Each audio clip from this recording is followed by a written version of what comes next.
আজকে আমি আপনাদের সাথে কাঁঠালের বিচি দিয়ে এমন একটি খাবারের রেসিপি শেয়ার করব যেটি খেয়ে সবাই আপনার প্রশংসা করতে বাধ্য হবে। এই খাবারটি এতটাই সুস্বাদু যে আপনি খেতে বসলে আপনার প্লেটের ভাত কখন শেষ হয়ে যাবে আপনি টেরও পাবেন না। আসসালামু আলাইকুম ভিউয়ার্স, কেমন আছেন সবাই? আশা করছি সকলে অনেক বেশি ভালো আছেন। আলহামদুলিল্লাহ, আমিও ভালো আছি। পোয়া শুটকি দিয়ে কাঁঠালের বিচির এই রেসিপিটি আশা করছি সকলের কাছে অনেক বেশি পছন্দ হবে। প্রথমে আমি কিছু শুকনো কাঁঠালের বিচির খোসা ছাড়িয়ে ভালোভাবে পরিষ্কার করে কুচি করে নিয়েছি। কাঁঠালের বিচির সাথে উপকরণ হিসেবে আলু কুচি, পেঁয়াজ কুচি, কাঁচামরিচ কুচি এবং কিছু ধনিয়া পাতা কুচি নিয়েছি। কাঁঠালের বিচিগুলোকে ভালোভাবে প্রথমে পানিতে সেদ্ধ করে নিতে হবে, আর সাথে অল্প পরিমাণ লবণ দিয়ে কাঁঠালের বিচিগুলো সেদ্ধ করে নেব। কাঁঠালের বিচিগুলো যখন 80% সেদ্ধ হয়ে যাবে তখন দিয়ে দিব আলু কুচি। একসাথে প্রথমে দিয়ে দিলে আলুগুলো বেশি সেদ্ধ হয়ে গলে যাবে। মাঝখানে আরেকটি কথা বলে নিচ্ছি, যারা ভিডিওটি দেখা শুরু করেছেন অথচ এখনও একটি লাইক করেননি তারা দয়া করে ভিডিওতে একটি লাইক করে নেবেন। আপনাদের একটি লাইক, কমেন্ট, শেয়ার আমাদের অনেক বেশি উৎসাহিত করে পরবর্তীতে নতুন নতুন রেসিপি তৈরি করার জন্য। বিচিগুলো পুরোপুরি সিদ্ধ হয়ে যাওয়ার পর একটি ছাঁকনিতে ছেঁকে নিয়েছি।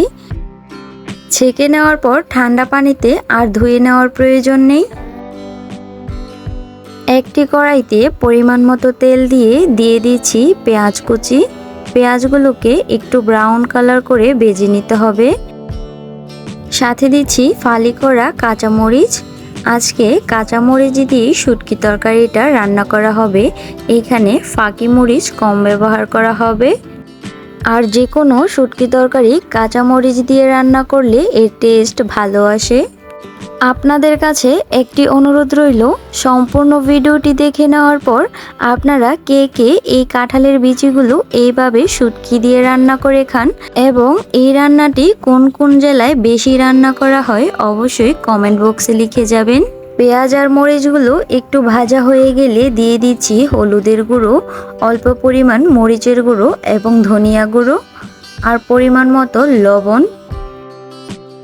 পোয়া শুটকি দিয়ে ভালোভাবে নেড়ে চেড়ে সবগুলো একসাথে কষিয়ে নিতে হবে।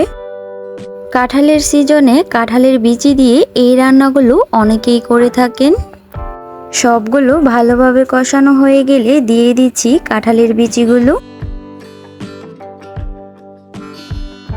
একটু নেড়ে চেড়ে ভালোভাবে শুটকির সাথে মিশিয়ে নিব। তারপর দিয়ে দিচ্ছি পরিমাণ মতো পানি।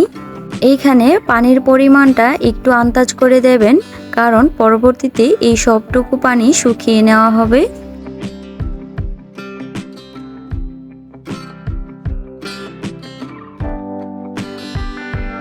কিছুক্ষণ জাল করে নেওয়ার পর যখন পানিটা একেবারে শুকিয়ে যাবে তখন বিচিগুলো পুরোপুরি সেদ্ধ হবে এবং কিছুটা গলে যাবে।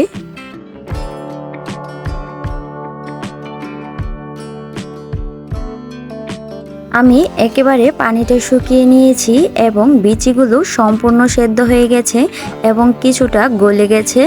সে পর্যায়ে দিয়ে দিচ্ছি ধনিয়া পাতা কুচিগুলো। ধনিয়া পাতা দিয়ে হালকা নেড়ে চেড়ে চুলা থেকে নামিয়ে নিচ্ছি। এখন পারফেক্টলি আমার রান্নাটা হয়ে গেছে। আজকের ভিডিওটি দেখে যদি আপনার অল্প হলেও উপকারে আসে তাহলে প্লিজ চ্যানেলটি সাবস্ক্রাইব করে নেবেন, যেন পরবর্তীতে ভিডিও আপলোড করা মাত্রই সবার আগে আপনার ফোনে নোটিফিকেশন পৌঁছে যায়। আজকের মতো এই পর্যন্তই। সবাই ভালো থাকবেন। আল্লাহ হাফেজ।